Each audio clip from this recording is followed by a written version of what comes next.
Boa noite, pessoal. Estamos aqui no dia 5 de maio, às 19 horas, para mais uma palestra dessa nossa primeira semana do segundo bloco de 2022. E estamos aqui hoje com o professor Armando Arosa, doutor em educação, que vai falar um pouquinho para a gente sobre políticas públicas, política educacional, as bases da política educacional no Brasil. E o professor pediu que vocês que estão aqui presentes, que se quiserem fazer perguntas, vocês podem usar a mãozinha, levantar a mãozinha aqui do Meet, porque vai fazer o barulho para ele, porque ele quer que vocês participem o máximo possível enquanto ele estiver dando essa aula para vocês, tá bom? Se vocês não quiserem falar, não quiserem abrir o microfone ou tiverem algum problema, pode digitar a pergunta no chat, que eu faço a pergunta para o professor, tá bom? Ok? Professor, muito obrigada por estar com a gente hoje. Passo a palavra para você. Bom, boa noite a todos e todas. Agradecer a possibilidade de estar conversando com vocês. Desejar que a gente tenha um bom debate, uma boa conversa sobre esse tema que é bem amplo e que eu vou tentar me aproximar dele, partindo do mais geral até o que eu penso que seja o importante para a gente disparar a conversa de hoje. Como a Júlia falou, penso que, se for possível, se, enfim, for de interesse de vocês, podem interromper. Eu me sinto até mais confortável sendo interrompido, porque aí eu posso ter noção, né, de como a fala está chegando e quais são as inquietações que movem cada um de vocês à medida em que for dialogando. Bom, a ideia de trabalhar com essa noção de bases da política educacional no Brasil decorre não só da minha pesquisa, como também da minha prática. Eu sou professor do Departamento de Administração Educacional da Faculdade de Educação da Universidade Federal do Rio de Janeiro, em que ministro, junto com a educação brasileira, algumas vezes também profissão docente. E a minha pesquisa trata não só da política ou das políticas educacionais, como também das bases epistemológicas dos estudos sobre política. E eu tenho tentado entender também quais são as bases que sustentam essas próprias políticas, né? Porque cada um dos grupos que se articulam entre as frações sociais que se organizam para produzir uma hegemonia na sociedade, cada grupo tem a sua forma geral, mas também tem a sua forma mais específica ou característica de organizar o conhecimento sobre a realidade, conhecimento esse que determina, que molda, que encaminha as suas intervenções no mundo para tentar fazer, de alguma forma, nesses conflitos em que todos nós estamos colocados, a nossa maneira ser vitoriosa de ver esse mundo. Esse, para mim, é um elemento fundamental, que é entender que nós estamos permanentemente num processo de conflito, né? Porque estamos imersos numa sociedade contraditória, numa sociedade, num tempo em que as relações sociais estão inscritas em processos de contradição. Temos contradições básicas e temos contradições mais específicas que vão, no curso do processo histórico, se constituindo. No nosso caso, a ideia é de pensar a educação como um elemento fundamental que vai trazer, vai elaborar e vai repercutir esse conflito em formas de ver o mundo e, portanto, de formas de encaminhar, através do Estado, políticas que determinem sobre essas relações sociais inscritas dentro desse grande conjunto de relações a que a gente está chamando de educação. Então, para começar, a ideia é de que a gente tome a educação como um processo social, como uma prática social ampla, que se dá entre sujeitos, né, sujeito a sujeito, entre os sujeitos e as instituições a que eles pertencem, portanto, também no sentido oposto, entre as instituições e os sujeitos que fazem parte dessas instituições, e também entre as instituições. Então, a família educa os seus componentes, seus constituintes, tanto quanto ela é educada pela igreja, pelos meios de comunicação, pela escola, por diversas outras instituições que constituem essas pequenas e grandes estruturas que organizam as nossas relações sociais. E quando eu digo relações sociais, entende-se que também nesse conjunto tem outras formas de pensar essas relações. Posso pensá-las sob o ponto de vista econômico, sob o ponto de vista jurídico, político, amoroso, estético, religioso. Todos esses modos de pensar essas relações estão atravessadas por essa grande forma que a gente está trazendo aqui como sendo relação social. E essa relação social ela ocorre de maneira mais ou menos livre ou ocorre de uma maneira instituída por um sistema, né? Quando a gente trata um com o outro e trata uma instituição com outra, ou nós com as nossas instituições a que pertencemos, fazemos isso de uma maneira aparentemente livre, espontânea, sem regulação. Digo que aparentemente porque existem dinâmicas sociais por manter também sobre essas relações um certo controle. Se a gente olhar para as artes, a gente vai ver que há uma disputa por, se não impor, porque impor tem um sentido de uma violência física hoje cada vez mais impregnado no seu sentido, mas de fazer com que aquela forma artística seja enaltecida, valorizada, incorporada como modelo, enfim, hegemonizada, né? Ela quer também que o seu modelo seja o que faça reconhecer aquele momento e aquele grupo social a que pertence.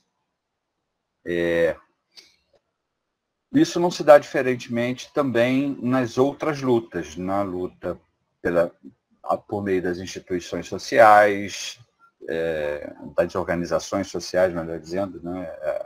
Não se dá também por meio de empresas, também pelas instituições fora do Estado e pelo próprio Estado. Mas há também uma forma organizada e determinada de produzir um dos aspectos gerais dessa relação social, que é a relação de ensino. Consequentemente, que determina sobre o processo de aprendizagem.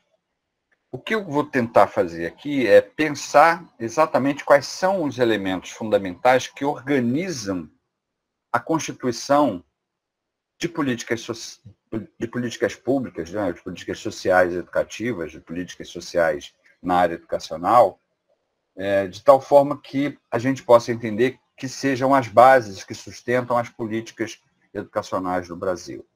Vou tentar fazer isso no recorte de uns 50 anos para cá, mas sem entrar em muitos detalhes, mas dando um aspecto mais geral a essa perspectiva, a esse olhar. Bom, para entender isso, então, a gente precisa partir do principal fundamento, que é aquele que determina sobre a função geral da educação. Para que serve a educação? Por que tem educação? Por que a gente incorporou, produziu e transforma essas relações sociais de tal forma que essa dinâmica se perpetue. Ou seja, por que nós temos relações sociais a que chamamos de educação? Para que serve a educação? A gente vai ter inúmeras possibilidades de tratar desse tema. A gente pode falar em reprodução de valores, a gente pode pensar em perspectivas de olhar para o mundo, de perspectiva de olhar pelas relações entre os sujeitos, mas eu vou pegar uma que me parece ser a que organiza, ou duas, né, que fazem parte de uma mesma, que organiza todas as outras, que é a função econômica. E aí eu vou pensar na função econômica não sob o ponto de vista da economia clássica, da economia que pensa apenas e tão somente as relações que produzem algum efeito econômico, estrito sensu, monetário, administrativo, etc. Vou pensar na perspectiva de uma economia política que tem, tanto de um lado,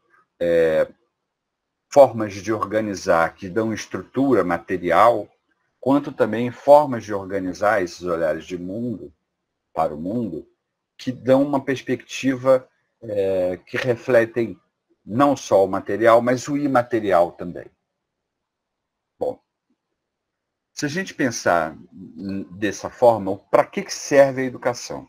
A gente pode dizer que, de maneira simples, a educação serve para reproduzir condições de perpetuação de um modo de organização da sociedade, que, nos últimos 3 séculos, é o capitalismo.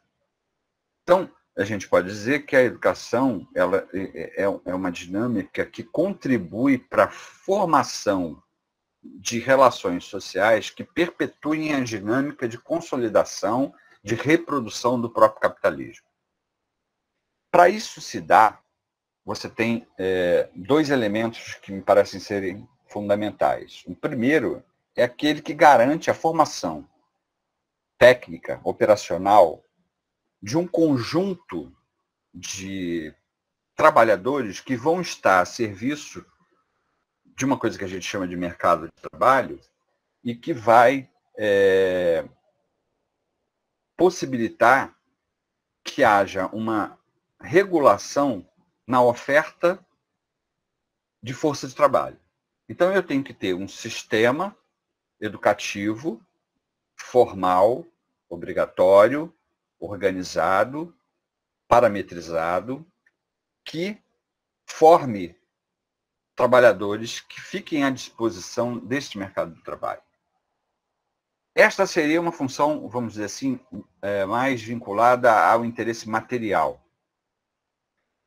Mas, dadas as condições e a natureza do próprio capitalismo, há também, junto a essa forma de pensar a educação, uma outra que não separa dela a necessidade de se formar uma predisposição a aceitar as regras que constituem essas relações econômicas. Então, além de formar o trabalhador tecnicamente, eu preciso formar um conjunto de trabalhadores que, tendo condições técnicas, não só de atuar, mas em estando na reserva, poder se reorientar e atuar em outra área, também precisam ter essas condições como naturalizadas e até desejadas. Se a gente pegar a reforma do ensino médio, por exemplo, a gente vai ver nitidamente, quem é da área educacional vai ter mais facilidade de entendimento disso, mas você vê que há nitidamente uma perspectiva que tem a intenção de preparar trabalhadores para serem alocados no mercado de trabalho, mas também tem uma parte do currículo que está ligada a habilidades socioemocionais, aquelas que darão ao trabalhador características internas, psicológicas, sociológicas, que permitem com que ele se adapte com maior facilidade e que até deseje, de alguma forma, participar desse processo de competição, de abdicação de direitos, de individualismo e de uma série de características que configuram a formação desse sujeito na contemporaneidade para a reprodução desse modo de olhar e de constituir as relações sociais de modo geral. E aí eu penso nas relações sociais de produção, na forma como se produz a vida cotidiana. Não só a vida cotidiana na perspectiva do resultado material, como também a vida cotidiana naquilo que se espera nessa perspectiva imaterial que eu coloquei anteriormente. Nessa ideia, então, a gente vê que há uma primeira base a se constituir como a que identifica, de modo geral, esse processo educativo. Nós temos uma visão sobre a educação produzida por uma tradição de pensamento vinculada à corrente liberal, na filosofia, na política, na economia, que pensa o mundo como sendo um conjunto de seres humanos, né? Pensa o ser humano como se constituindo em conjunto em que há um conflito generalizado que o destruiria e que, para que isso não ocorra, houve a produção de um consenso e de um contrato em que há uma instituição de um conjunto de forças que, organizadas por meio de instituições, a gente chama de Estado. Então, a gente vive numa sociedade que hegemonizou, que conseguiu impor, de forma geral, a ideia de que é necessário que haja o Estado para que ele coloque em ordem a sociedade que, sem a imposição da força por esse Estado, entraria numa desordem total, numa anomia, de tal modo que a espécie se autodestruiria. Estou fazendo uma síntese assim, muito a grosso modo. Se vocês quiserem questionar alguma coisa, perguntar, a gente conversa, eu acho até bom. Antes disso, um parágrafo. De vez em quando vocês me veem fazendo assim, é que eu estou com o pé quebrado e de vez em quando dá uma dorzinha básica aqui, mas essas caras e bocas são reflexo dessa dor, não por outra razão. Então, a gente vive numa sociedade que pensa, então, majoritariamente, isso não significa que seja um único pensamento, pensando nesta ideia de que a sociedade está submetida a um Estado que foi consentido pelo reconhecimento de que há a possibilidade do ser humano se autodestruir em função da sua própria natureza. Zé Carlos fez a menção de uma pergunta. Fale, Zé Carlos. Tudo bem? Boa noite. Boa noite. Eu quero fazer é o seguinte: você acha que essas ideologias que estão sendo implantadas aí por um grupo de pessoas, isso aí faz parte disso? Isso vai acrescentar alguma coisa no que o senhor está falando aí? Olha, sobre ideologia, a gente pode dizer o seguinte: a história desse termo é relativamente nova se pensarmos na história da filosofia, mas algumas coisas estão sedimentadas. Primeiro, há uma ideia de que ideologia é um conjunto de ideias organizadas em torno de alguma coisa a que ela vai estar a serviço. Então, eu tenho uma determinada visão de mundo que abarca determinadas ideologias, formas de organizar essas ideias. Existe uma outra possibilidade de pensar a ideologia como sendo não um conjunto de ideias, mas o conjunto de práticas sociais baseadas em pressupostos que contêm essas ideias. É algo mais material. Então, se você está me perguntando que assim, há hoje um confronto, pelo menos aqui no Brasil, entre conjuntos de ideias aparentemente opostas, digo aparentemente porque se a gente for analisar algumas, elas são muito próximas uma da outra, elas variam em alguma coisa que faz a nuance virar o que é geral, tá? Mas essas ideias, elas não são de agora, elas sempre existiram e sempre vão existir na medida em que houver uma cisão no ser humano que o separa em classes sociais. Então, essas ideias que são aparentemente opostas, em algumas delas, na verdade, elas pertencem a um conjunto de visões de mundo que ou pertencem a uma classe fundamental ou pertencem a outra classe fundamental. E aí tem nuances. O que eu quero dizer? Se eu tenho uma sociedade em que eu vivo do meu trabalho e outras pessoas vivem do trabalho dos outros, há nitidamente uma separação de interesses e, consequentemente, divisão de mundo. Aí eu preciso entender como essas ideias se organizam e se elas refletem os interesses daqueles que vivem do seu próprio trabalho ou refletem o interesse daqueles que vivem do trabalho do outro. Então, neste campo, eu não faço juízo de valor. Eu não faço, a não ser um juízo ético-político, pensando no que aquela ideia sobre determinado assunto diz respeito a algo que vem ao encontro da minha forma de perceber o mundo. Eu vivo do meu trabalho, então eu tenho visões diferentes daquele que vive do trabalho dos outros. Esta ideia, no fundo, na sua base, ela configura algo que está a meu favor ou contra mim, falando eticamente e falando politicamente. E aí é preciso fazer a distinção entre ética e moral, porque moral é individual, é comportamental, é de um determinado grupo, e ética é uma escala de valores. Vou tentar dar um exemplo rápido. É incompatível, por exemplo, divulgar que o uso de arma garante liberdade. Por que é incompatível? Se a gente pensar sob um ponto de vista de uma escala de valores, a vida é maior do que a liberdade.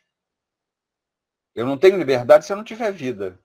Então, me dar arma não garante a minha vida, não garante a minha liberdade.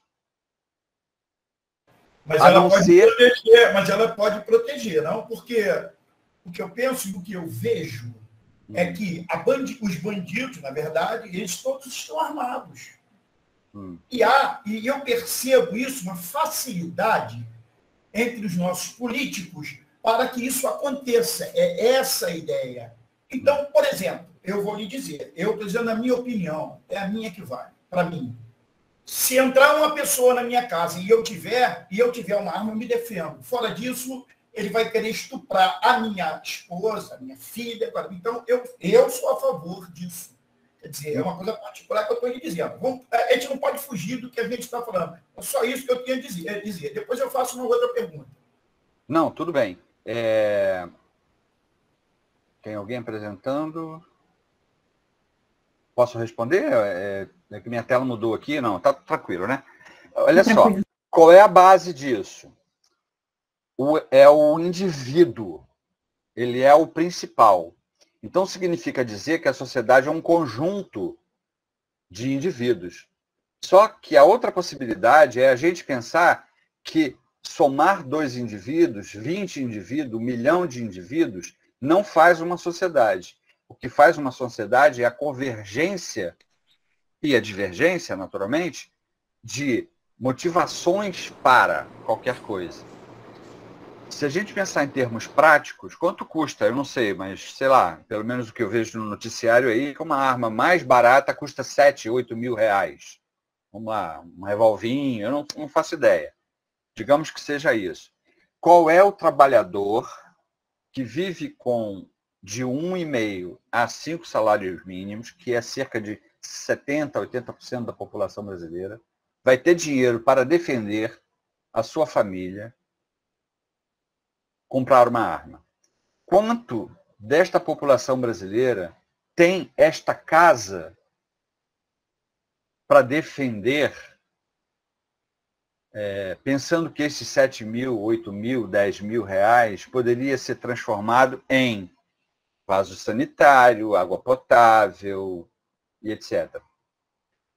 Essa assimetria de valores é que estão no conjunto dessas ideologias que mais servem a quem fabrica a arma e quem intermedia a venda e compra de arma, do que propriamente para quem vai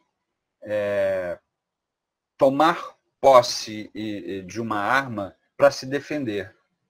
Porque senão, imagina, não só você deveria ter uma arma, você, sua esposa, seu filho, sua filha, seu cunhado, todo mundo. E esse não é o princípio que organiza o pensamento liberal, porque na medida em que o liberalismo achou que era possível alienar ao Estado a sua liberdade para garantir a sua existência, eu perco um pouco da minha liberdade porque alguém em cima vai cuidar de mim. Se o próprio Estado está dizendo, não, vai lá e compra a arma, é que ele já abdicou desse princípio. Então, isso não é o pensamento liberal. Isso é uma outra coisa. Tá? Agora, tudo isso está em disputa no sistema educacional. Tudo isso está por dentro do currículo, tudo isso está por dentro do processo de avaliação, do processo de distribuição das políticas públicas para a educação. Porque o que é política pública? Política pública é um conjunto de ações e omissões que isso que a gente chama de Estado, que é o Estado na concepção liberal, porque a gente vive numa sociedade liberal, capitalista, democrática, né? Esse Estado diz, eu vou tomar conta da sociedade, eu vou organizar um sistema educativo, né? Eu vou implementar um processo de duplicação, de perpetuação dessas ideias. Isso vai ser organizado por meio de ações e omissões que esse Estado vai empreender para deixar em funcionamento instituições que coloquem isso em prática. Então, quando o Estado brasileiro, por exemplo, diminui o investimento em educação em 2018, 2019, 2020, 2021, quando ele deixa de investir, ele está não só deixando de atender uma demanda, como está atendendo outra demanda. Portanto, ao mesmo tempo, ele faz ações e omissões. Aí você pergunta assim, mas como que deixando de aplicar na educação, ele vai estar favorecendo a quem? Vai estar favorecendo ao mercado que se abre para a iniciativa privada. Não à toa, os grandes conglomerados de educação no Brasil cresceram. Você quer dizer isso com relação aí à pandemia, onde um dos maiores, das pessoas mais ricas aqui no Brasil, que é o Paulo Lemann, investiu na compra de várias escolas, você sabe muito bem disso, não é isso? Isso pode ser. Eu quero que você me explique o que você acha dessa compra de várias escolas, de instituições, pelo Paulo Lemann. O Lemann é um empresário brasileiro que é dono da maior cervejaria do mundo, né? A Ambev. E ele está entre os bilionários mais ricos do mundo. E ele tem, não só agora fez a compra, né, de parte de alguns sistemas educativos, acho que configura aí em torno de 60 escolas de educação básica, Mas também tem a Fundação Lehman. E a Fundação Lehman, ela produz política pública, junto com outras instituições, como o Todos pela Educação, a Fundação Roberto Marinho, a Fundação Itaú, a Fundação Ayrton Senna, que são instituições da sociedade civil que também produzem política pública. Só que elas não são implementadas de forma direta por eles. Ela é implementada pelo Estado. Então, quando o Estado diminui o investimento, aquilo que deveria ser atendido pelo Estado vai, de alguma forma, ser atendido pela oferta privada.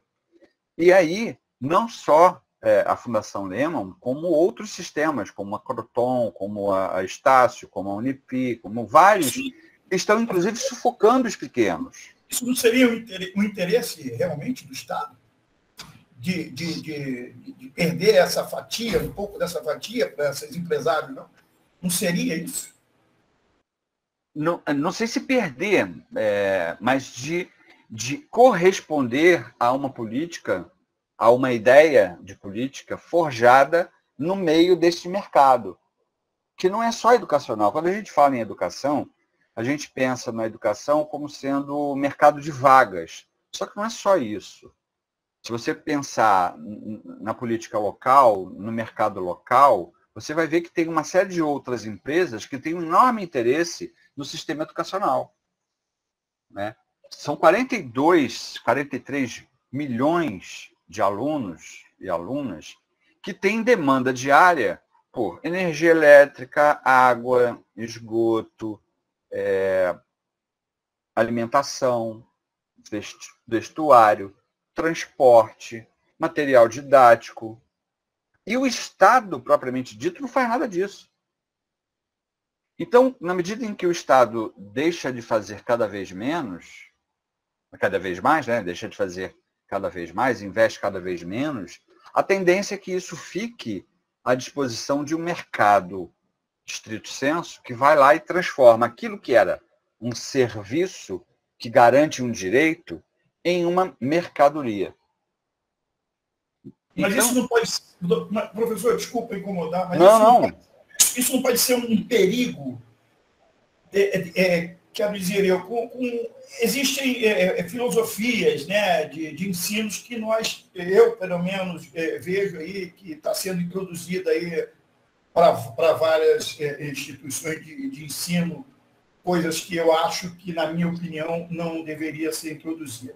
Você acha que com essas pessoas aí que estão entrando nesse mercado, isso não seria muito mais fácil de colocar na cabeça das crianças, pelo menos, ou até mesmo dos adolescentes, nas faculdades, isso aí não seria um risco para as coisas piorarem em relação a essa política aí que eles acham que tem que ser, que é trocar até o que se fala, leis, não sei de quê, essas bobagens aí que eles querem introduzir. Você não acha isso um perigo?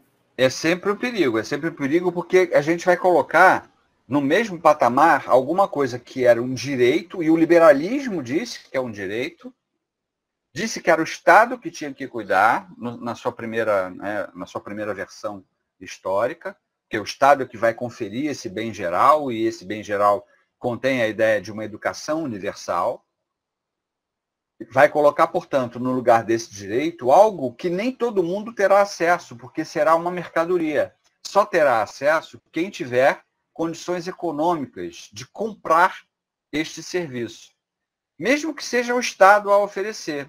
Recentemente participei de um debate que tratava dessa questão da privatização de uma rede municipal, e algumas pessoas tendem a achar assim, meu filho vai para uma escola privada.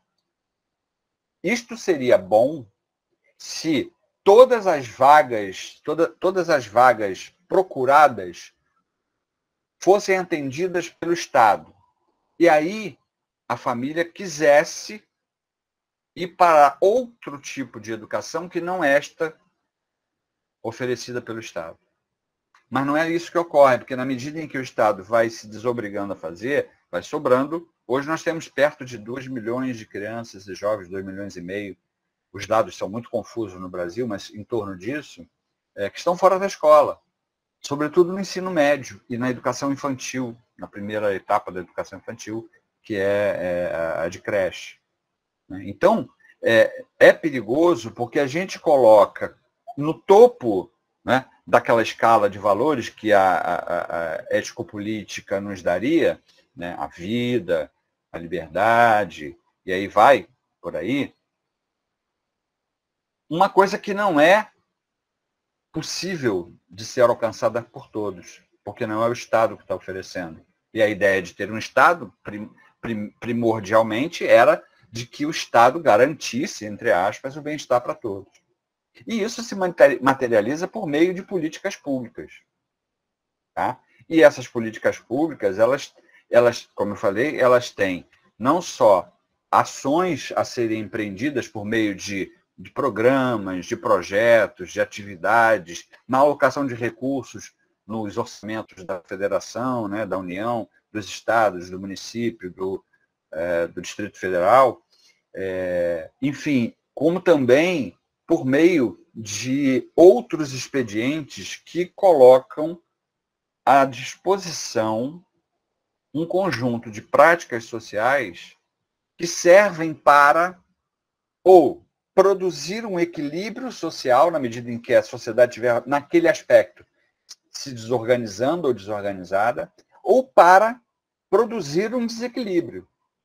Por exemplo, se está faltando vaga, o Estado deveria construir mais escolas.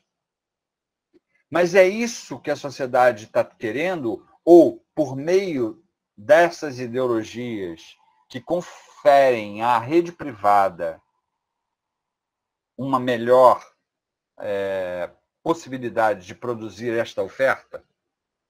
Então, o Estado fica, né, nessa tentativa de acomodar, entre aspas, porque na verdade não é isso, na verdade esses interesses são impostos por forças dessas frações sociais, porque o Estado ele é ocupado nesta arena de lutas para consolidar as ideias que se tem do mundo e transformá-las em conteúdo e forma a serem reproduzidas. Não sei se deu para captar. Então, quando a gente fala assim, política pública, não é uma dádiva, é resultado e processo de uma luta política permanente. Permanente.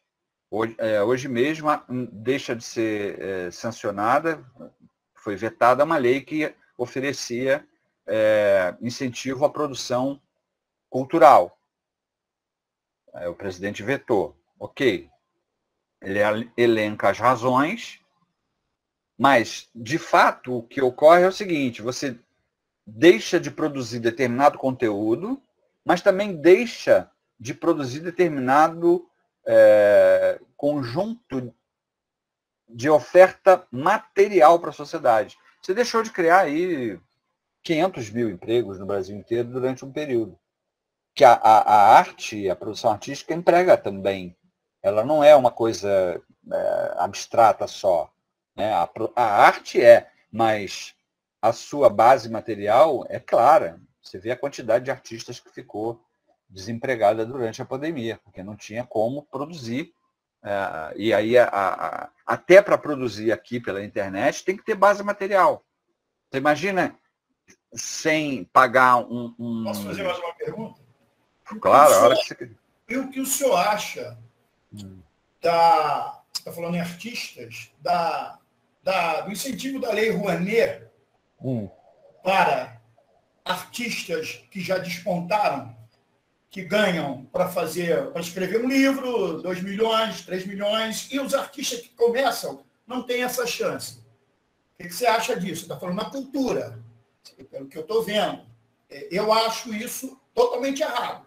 Eu acho que esse incentivo tem que ser para ser locado nos artistas que estão começando. Eu não acho justo o cara comprar um avião com dinheiro da Lei Rouanet. Por quê? Porque quando ele faz um show, ele arrecada a bilheteria lá, ele está arrecadando aquilo também Por que nós aqui, com os nossos impostos, temos que pagar esse glamour desses artistas? Eu não tenho dados para argumentar no sentido de que esse não é vamos dizer assim, essa não é a realidade geral. Existe isso, existe, não tem a menor dúvida. Sou contra que se dê, por exemplo, para um artista internacional, um incentivo fiscal para determinado show ou determinado livro ou filme, que seja. Mas acabar com a lei não resolve o problema, porque ele vai encontrar uma outra dinâmica para poder fazer o mesmo desvio. O problema está em que, não que a lei não funcione, esse é um problema correto, mas o problema está em você possibilitar que haja um sobrelucro nas ações na área política, na área econômica, na área artística. Essa hiperexploração é que está errada. Não é a lei só. A lei propicia que essa hiperexploração aconteça. Mas por que ele não taxa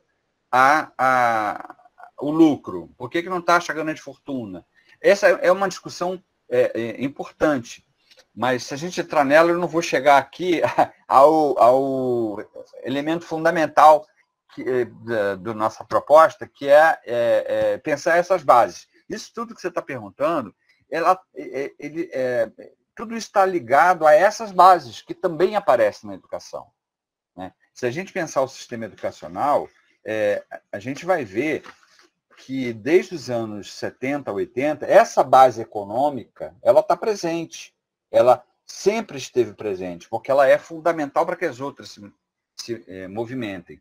Mas você tem algumas razões, né, algumas formas de organizar o pensamento, a prática e o discurso, que orientam esta forma de materialidade para esse tipo de desvio que você está colocando. Por exemplo, se a gente pensar os anos 90, ele organiza o que a gente tem hoje. É nos anos 90 que faz a reforma do Estado, é nos anos 90 que se faz a LDB, que se faz o Fundef, que se faz o SAEB, que se faz o Parâmetros Curriculares Nacionais. Então, você vê, você organiza o legislativo, você organiza o econômico, você organiza as relações de verificação do sistema, que é o SAEB, né, o Sistema de Avaliação Básica. Você organiza o currículo. Então, nos anos 90, as bases para isso tudo que está aqui hoje foram plantadas, e elas foram, cada uma delas, tomando formas de acordo com a luta política e histórica de cada tempo. Então, se a gente pensar que o econômico da educação foi organizado pelo Fundef, se a gente pensar que o político vamos dizer assim, o sistema de controle foi organizado pelo Sistema de Avaliação da Educação Básica, se a gente pensar que o currículo foi organizado pelos Parâmetros Curriculares Nacionais, se a gente pensar que tudo isso foi anteriormente organizado pela reforma do ensino, que coloca a educação como uma atividade não exclusiva do Estado, podendo ser oferecida pela sociedade civil organizada, você vê que tudo que está acontecendo aí é processo em andamento daquilo que, como base de uma economia, de uma política, de uma educação neoliberal, foi plantada nos anos 90. E o que a gente vê hoje é que esses elementos eles vão sendo incorporados por outros que já existiam antes e que passam a ter, em determinados momentos, uma maior evidência. Se a gente pensar, por exemplo, na questão da militarização da educação no Brasil, não é novidade. Isso não é novidade, mas com o governo a partir de 2018, há nitidamente uma organização jurídica para que isso ocorra. Só que isso é vendido de uma forma que não corresponde à realidade, porque não é transformar as escolas em escolas militares, é trazer para dentro de uma escola universal valores militares. Porque você não vai fazer em cada escola estadual e em cada escola municipal uma escola militar, que pode existir e deve existir, porque ela é uma escola profissionalizante. Ela leva os seus estudantes para uma carreira profissional, desde a educação básica. Ela vai preparando aqueles sujeitos para se engajar numa vida que tem determinadas características. Só que isto não é o que está acontecendo e nem é o que está previsto. O que está previsto é que esses valores que correspondem a um conjunto pequeno da sociedade que incorporaram como seus valores que se pretendem ser universais e não são universais. A mesma coisa acontece com a questão religiosa, que é muito mais complexa de debater e muito mais perigosa até do que se falar de militarização, porque toca em elementos muito profundos. Mas o Estado brasileiro é laico, a sociedade brasileira é laica.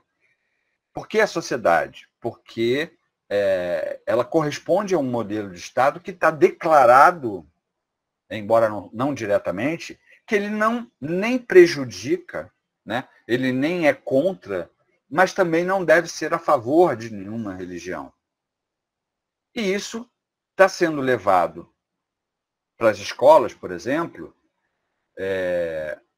no estado do Rio de Janeiro, já há algum tempo, e foi consolidado em termos mais gerais, e aí não é só para a educação formal, no acordo entre o Brasil e o Vaticano, né, a concordata que estabelece regras de relação entre Estado e sobretudo, a Igreja Católica, no que diz respeito a temas como casamento, como, enfim, aborto, enfim, uma série de valores que são valores que não são universais. Isso que eu quero dizer. Não são universais. Eles correspondem a uma parcela da sociedade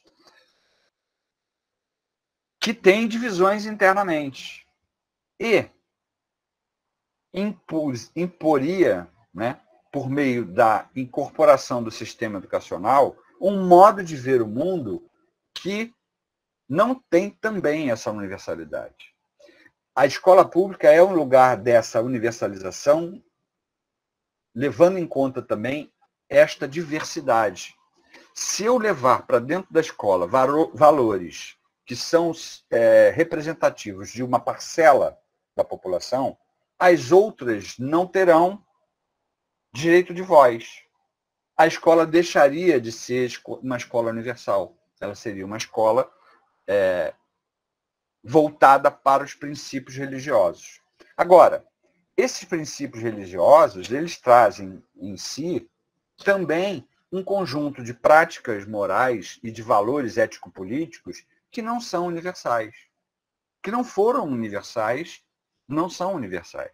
E que o Estado liberal condenou, que o Estado liberal combateu, que o Estado liberal, por determinado tempo, produziu ação violenta. Então, essas contradições, né, esses dilemas, vamos dizer, esses embates, eles correspondem a esses embates ideológicos que o Zé Carlos falou, mas ele também se materializa em lutas materiais. Ele também se representa na expressão jurídica, na organização jurídica das relações econômicas, conferindo, por exemplo, isenção de impostos, destinando recursos para financiamento, criando, por exemplo, turmas que ofertam educação religiosa, custeado pelo Estado. E esta foi a primeira grande luta que a LDB sofreu depois de promulgada. Antes foram 7 anos de intensas lutas para consolidar algo mediado entre o que seja público e privado. Não se conseguiu muita coisa, mas foi um avanço. Promulgada a LDB, a primeira investida que a LDB sofre no sentido de enfraquecê-la foi com relação à oferta de ensino religioso, que na LDB original estava dizendo sem custo para o poder público, sem ônus para o poder público. Isso foi retirado. De lá para cá, municípios e estados têm ofertado, direta ou indiretamente, conhecimentos, valores, ou seja, currículo, conteúdo e forma, que expressam esta ideia de que é o conhecimento religioso que deve presidir as relações educativas. Então, você tem um conjunto de preceitos e de práticas que são da área econômica, você tem um conjunto de práticas e preceitos que tendem a transformar ou de incorporar a essa visão econômica valores militaristas e tende a também ter, associada a esta orientação econômica, valores e práticas religiosas. A gente já viu na história do mundo e recentemente a história do Oriente Médio e parte da Europa, que isso não deu certo. Que juntar Estado e religião é algo que não dá certo. E Estado e religião e militarização nunca deu certo. Nós tivemos séculos e séculos de lutas ditas de guerra santa, que, no fundo, tinham outros valores agregados, que não só da tentativa de imposição de ideias, mas de práticas efetivas, de práticas materiais que transformam a sociedade. Então, pensar o sistema educacional brasileiro, para pensá-lo, é preciso abrir o leque o máximo possível para tentar entender esses movimentos que aparentemente estão carregados de uma vontade individual ou de um desejo político ou de um despreendimento ou de uma ideia de que isso pode resolver problema, sair desta ideia e pensar no que economicamente tem por trás disso e de qual é o projeto que esta sociedade, incorporando essas ideias, vai ter para cada um dos seus sujeitos e de cada uma das suas instituições. Porque a mesma sociedade que prega a liberdade, ela empreende ações que acabam com a liberdade. A sociedade que prega o direito de todos define-se todos como quase todos. É só a gente ver quem está na escola e quem está fora da escola. E quem está dentro da escola, o que sofre quando não é parte desse todos e pertence a esse quase todos. Né? Quantas pessoas, vocês de educação, quantas pessoas a gente vê na escola que deveriam acessar o direito pleno, que acessam de maneira enviesada porque não tem recurso financeiro, porque não pertence ao grupo social dominante naquela região, porque não pertence ao grupo humano dominante no mundo. Então, olhar para a educação no Brasil tem sido um esforço para mim, no sentido de entender ou de tentar entender esses valores que estão em disputa, esses projetos societais que estão em disputa. Eu acho que assim, a gente fecha agora e abre para debate, Júlia. Para mais debate. Tá bom? Pensar, só para fazer a frase final, pensar numa razão econômica que se incorpora também de uma razão moral e de uma razão técnica, para formar trabalhadores, para formar uma sociedade que não impeça e que reproduza o modo de organização da sociedade capitalista contemporânea. Obrigada, professor. Todos vocês que estão presentes podem participar fazendo perguntas. Como eu falei no início, não estava todo mundo aqui, porque agora nós temos muito mais gente do que como eu falei antes. Se vocês não quiserem abrir o microfone para perguntar, vocês podem digitar no chat que eu faço essas perguntas, tá? Professor, enquanto o senhor estava falando, algumas pessoas deixaram alguns comentários. Eu estou vendo se eu acho aqui no chat.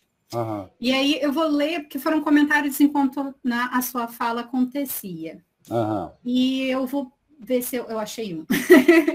Porque nós estávamos tentando resolver questões de presença. Para o pessoal que chegou depois, não esquece de preencher o formulário de presença que está colocado aqui no chat, tá? Eu coloquei o link para vocês. Eu achei um comentário da Isadora Silva.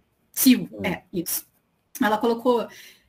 por conta da falta de investimento na educação, nosso Brasil está assim. Infelizmente, só as empresas privadas e o Estado se beneficiam. Triste isso. Tá? E a Ravine Moraes colocou a Lei Rouanet para iniciantes e não para Anitta e Ivete Sangalo, entre outros. Deixa eu falar primeiro. Vou falar primeiro da Lei Rouanet. A Lei Rouanet foi um avanço no meio de um governo nitidamente liberal. O Sérgio Paulo Rouanet é um pensador liberal, que formulou essa ideia de que o Estado tem que financiar projeto artístico.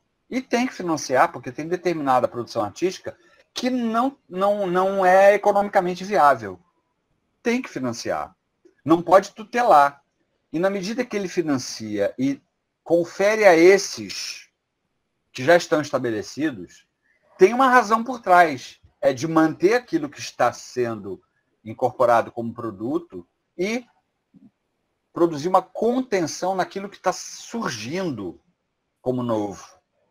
É isso que materialmente faz o mau uso. Porque, na verdade, também, assim, esse tema tem sido muito mal divulgado, porque, além de ser um tema complexo, tem, evidentemente, interesses dos dois lados. Do lado que quer acabar com a Lei Rouanet é porque não quer a produção cultural. Do lado que quer manter a Lei Rouanet, nem todo mundo faz direito.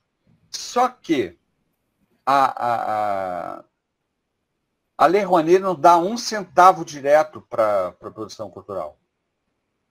Fala, Zé Carlos. Eu acho que a Lei Rouanet é essencial, claro que é, mas partindo do princípio que é, como eu já tinha dito, para artistas que estão despontando. É um auxílio para que eles consigam dar um up no que eles estão fazendo. Entendeu? Então, eu sou contra o investimento, né, que é dado para alguns artistas que já são consolidados aí na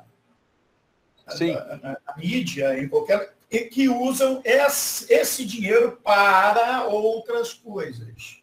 Só isso. Mas eu sou a favor da cultura, claro que eu sou, mas eu gosto do incentivo para que as pessoas comecem também a despontar na parte cultural. A ideia da Lei Rouanet é essa, como era a ideia da Lei Aldir Blanc, que foi vetada hoje. Mas é mais ou menos assim, se a gente puder fazer uma imagem até grosseira, é como você jogar uma bicicleta fora porque ela furou o pneu. Né? Você está andando de bicicleta, furou o pneu, você joga a bicicleta fora e vai andando. Né? Não tem sentido. E a coisa o que foi outra, Júlia? Foi de que só privilegia as empresas. Vou ler, vou achar aqui de novo. Foi a Isadora. Ela colocou que por conta da falta de investimento na educação, o nosso Brasil está assim. Infelizmente, só as empresas privadas e o Estado se beneficiam. Triste isso. Na verdade, assim, não é a falta de educação que causa a falta de educação. O desinvestimento na educação já é uma consequência de uma política anterior que não toma o direito à educação, que é de todos, como um problema público de maneira plena. Parte é um problema público, e quanto menos for um problema público e se tornar uma demanda, porque é diferente, uma demanda econômica é uma coisa, um problema público é outra. Então, todo mundo tem que ter direito, o Estado tem que garantir. Se deixar de ser direito e puder ser uma mercadoria, parte disso será vendido. Só que isso está na organização do Estado brasileiro desde 1995, quando o Bresser Pereira, no governo Fernando Henrique Cardoso, formula a política de organização do Estado no Brasil e diz que a educação, a saúde, a cultura vão estar em atividades não exclusivas do Estado. Quando você diz que não é só o Estado que promove, você está dizendo que a sociedade pode fazer. E a sociedade ela se organiza em organizações que têm lucro e organizações que não têm lucro. As que têm lucro financiam as que não têm lucro. Então você não vê falando na fábrica da cervejaria. Você não vê o nome da cervejaria. Você vê o nome do Paulo Lemann. E aí você vê que a Fundação Lemann, a Fundação Milênio, a Fundação Roberto Marinho. Você não vê a empresa, você vê a fundação pregando política pública. E aí, sim, eles se beneficiam direta e indiretamente.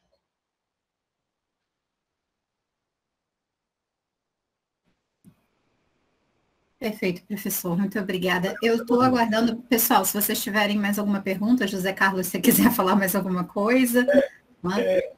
Professor, pelo que eu vejo, existe um investimento até forte na educação no Brasil. Você concorda com isso? Há um investimento muito grande na parte de educação, pelo que eu vejo falar. Por que a educação no nosso país ainda é muito precária? O que acontece? O que está faltando? Já que existe investimento, pelo que eu vejo, existe investimento, pelo que eu consigo entender. E ainda por que ainda a educação, existe muitas pessoas que não conseguem se comunicar ou têm alguma dificuldade. O que acontece nisso? Qual é o problema disso aí? Por favor. Quando organismos internacionais olham de longe os dados, você vê aí que a gente está aplicando em torno de 6% do PIB em educação.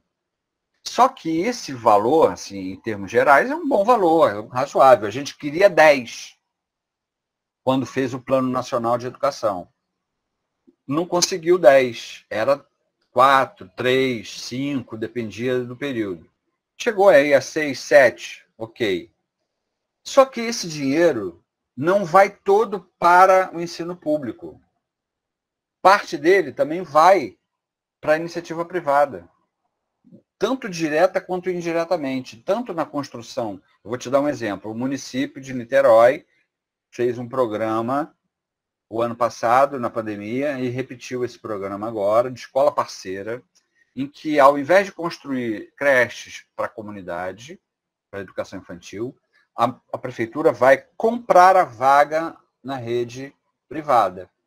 Esse dinheiro, que aparentemente gera uma vaga, vai gerar daqui para frente um problema para a própria rede, porque a vaga para esse menino, menina de educação infantil vai ter que ser criada quando ele chegar no primeiro ano do ensino fundamental.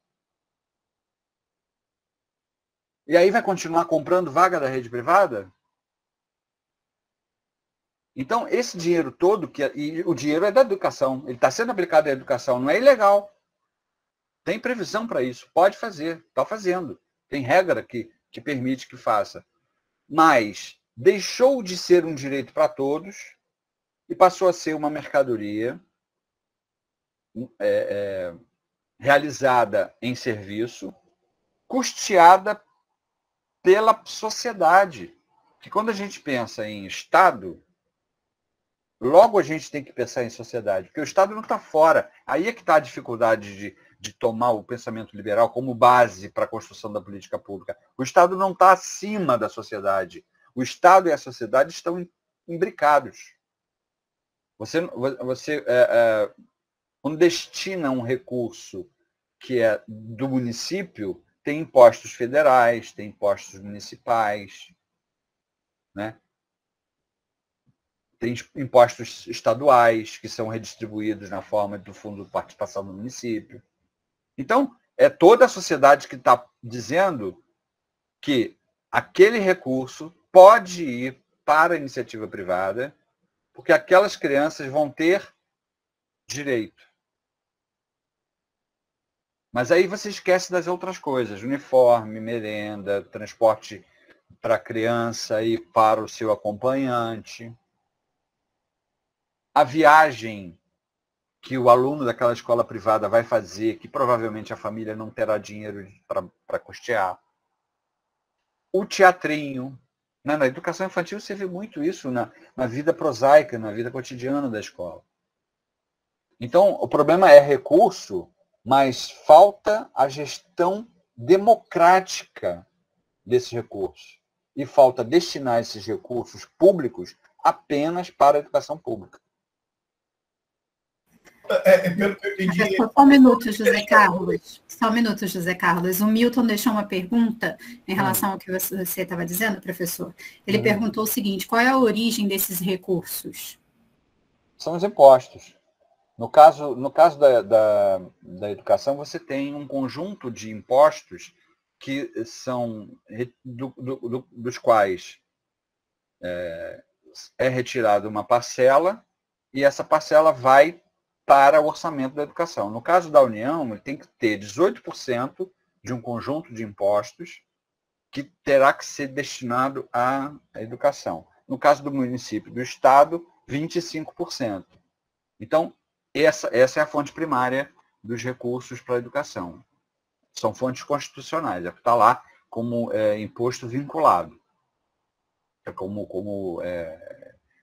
recursos vinculados. Tá? Obrigada, professor. Pode falar, José Carlos. Estou satisfeito. Isso realmente existe. Os gestores, cada gestor tem um percentual para ser investido na parte de educação. Perfeito. E é obrigatório. É obrigatório. Você tem que usar esse recurso em educação. A Ana Lúcia deixou um comentário no chat. Ela colocou: infelizmente o governo não pensa mais no povo, mas em si próprio, pois se fala tanto em educação para todos, mas a realidade é outra. Isso. Veja, a gente está pensando na base que sustenta a forma de construir a política pública. Tá? Então, veja só, quando a gente olha para o Estado e diz o Estado não está fazendo, a gente está deslocando esta ideia de que... Deslocando não, está confirmando, melhor, esta ideia de que o Estado está fora da sociedade. Se a gente tivesse a ideia de que Estado e sociedade estão imbricados, o processo de gestão desses recursos seriam distribuídos entre a sociedade. E se a gente pensar que a sociedade é majoritariamente composta por trabalhadores, quem de fato estaria gerindo esses recursos, que são dos trabalhadores, porque é quem paga imposto no Brasil, são os trabalhadores, direta e indiretamente, esses trabalhadores estariam gerindo esses fundos, definindo qual é o recurso que deve ir para o que programa. Na verdade, o Estado ele não quer saber de nós. Quanto tempo está para definir, por exemplo, esses recursos extraordinários aí da pandemia? Primeiro era 200, agora estamos querendo fixar em 400 definitivamente. Né? Não houve nenhum movimento contrário expresso pelos canais oficiais da política sobre a destinação aos bancos de 2 bilhões de reais, sobre o perdão tributário conferido a empresas, que eu não vou dizer o nome aqui, mas que a gente sabe, né, que vendem desde aviões até chaveiro. Né? Então, eles não querem saber de quem deveria estar gerindo esses fundos. É só a gente pensar isso, gente. É só a gente pensar isso. Que a gente entende o que está acontecendo. A Isadora colocou exatamente isso. Por isso eu acho que o ensino está cada vez mais defasado. Eu vejo o conteúdo que está sendo aplicado hoje, é de ficar chateado. Ela colocou: a gestão não sabe organizar os recursos, mas o ensino de hoje é consequência da gestão de anos atrás. Volto a dizer, esse discurso da gestão, não que você está falando, não, Isadora. Há algum tempo a tentativa de transferir a responsabilidade pelo que eles chamam de fracasso do sistema escolar para os gestores dos sistemas. E isso tem sido feito desde a década de 90, instituindo um processo nacional de avaliação, que é o sistema de avaliação da educação básica. Até chegar hoje ao Plano Nacional de Educação, que prevê, na meta 7 e na meta 19, mecanismos de punição a gestores que não alcancem as metas estabelecidas pelo governo, né? pelo governo federal. E há uma resistência a pensar de que a falha é da gestão. Eu penso que a falha é da gestão, mas não do gestor. A falha é do sistema de gestão, que deveria ser democrático, como está na Constituição, na LDB, no Plano Nacional de Educação. Porque se a população tivesse acesso às dinâmicas de construção dessas políticas e formulasse e implementasse e avaliasse essas políticas, se desse errado, ela seria, sim, a responsável. Mas não é. Você não vê uma escola, e pelo jeito você é de uma escola pública, você não vê os conselhos escola-comunidade participando efetivamente da gestão. É rara a escola que faz isso. No máximo, põe um mural lá com uma nota fiscal dando conta do que foi gasto. Mas definir o programa da escola, para onde vai o recurso. Bom, se você pensa na escola e pensa no país como um todo, esse processo de gestão democrático, que é só para a escola pública, diga-se de passagem, está na Constituição, na LDB, ele não é para a escola privada, ele é para a escola pública. O processo de gestão democrático está estabelecido para a escola pública. Aí você vê nitidamente que há uma separação e vamos dizer, uma tensão e uma divisão entre as concepções de gestão que também estão em disputa. Depois, um outro dia qualquer, a gente pode até conversar mais sobre essa questão das concepções de gestão que estão em disputa na sociedade brasileira para a educação. Obrigada, professor. Se ninguém tiver mais nenhuma pergunta, não vejo mais nenhum comentário, eu gostaria de agradecer a sua presença, professor, e a todos que estão aqui, aos que deixaram um comentário no chat, aos que falaram no microfone. Né? Muito obrigada por estarem aqui hoje. Gostaria de pedir a você, professor, que... desculpa, a Joana levantou a mão. Pode falar, Joana. Pode ter só esbarrado também. Joana? Não tem que abrir a fila, não, né? Ela entraria direto. Não, ela pode abrir o microfone porque não tá travado. Uhum. Joana, escreveu isso. Isso, ela deixou no chat. O tema da educação no Brasil é bastante complexo e esbarra também na questão governamental, pois se político apresenta alguma política que favoreça a população menos abastada, geralmente não encontra aprovação. Exemplo, o projeto já tramita na Câmara.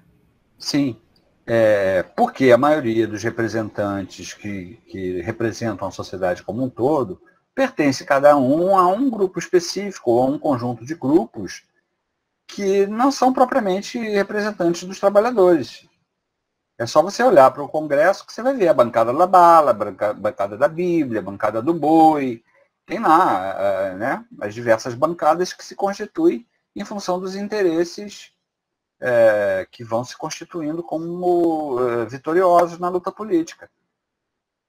E é a gente que vota neles, né? A gente não, porque eu não votei, mas é o povo que vota nesse pessoal que está lá. Enfim, não fazer campanha política, não. Ela terminou, ela começou a colocar, né, o exemplo, o projeto que já tramita na Câmara sobre o uso de fundo de garantia para custear a faculdade. Ela terminou de... Uhum. Veja, custear a faculdade significa transferir recursos seus de uma coisa que você teria direito para uma instituição privada, do mercado, que deveria lutar pelos seus clientes. Né? A Ana Lúcia deixou mais um comentário. Eu vou ler o comentário da Ana Lúcia enquanto o professor responde. Aqueles que ainda quiserem colocar alguma coisa, coloquem logo, tá bom? Porque nosso tempo está terminando. Então, a Ana Lúcia colocou: interessante é que pagamos os impostos cada vez mais altos. E quando precisamos, como agora, para a decisão do auxílio, né, foi feito vários cálculos para decidir um valor, foi difícil.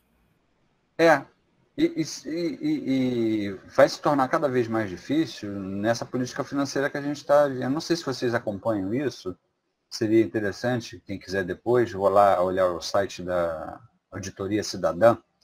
Eles são bem didáticos para explicarem isso. Nós pagamos mais da metade, nós gastamos mais da metade do orçamento do Brasil, do governo federal, pagando juro, rolagem de dívida para fundos de investimento e bancos. Então, se você tem R$100, R$50 você tem que pagar para a agiota, você vai viver com R$50. É isso que a gente faz. É essa a nossa política hoje. E não é de hoje. Isso aí é estrutural no Brasil. Isso é estrutural no Brasil. Desde a independência do Brasil que a gente fica pagando dívida externa. Aí. O Milton pediu para repetir a fonte. Eu só gostaria que você... A fonte dos recursos para a educação estão previstos na Constituição. São 18% a União, 25% estados e municípios, de um conjunto de impostos determinados pela Constituição. Tá? Lá é que se determina onde estão essas fontes. As fontes principais. Tá? Ok. Não impede que você pegue dinheiro de outra fonte, né, para custear, mas esse é o mínimo. Certo. Então, pessoal, agradeço a participação de todos. Professor, eu gostaria de pedir, né, que o senhor fizesse o fechamento, as suas palavras finais, né, dessa nossa noite de hoje. Eu queria agradecer a possibilidade aí de estar com vocês, de participar desse encontro, de falar para pessoas que são da educação, mas também não são da educação, são de outras áreas, e me colocar à disposição quando vocês quiserem conversar, bater papo. Isso é parte do nosso trabalho e eu também faço com muito prazer. Tá bom? Obrigado, Júlia, obrigado aí à organização do encontro e obrigado a vocês que participaram. Um abraço para todo mundo e cuidem-se.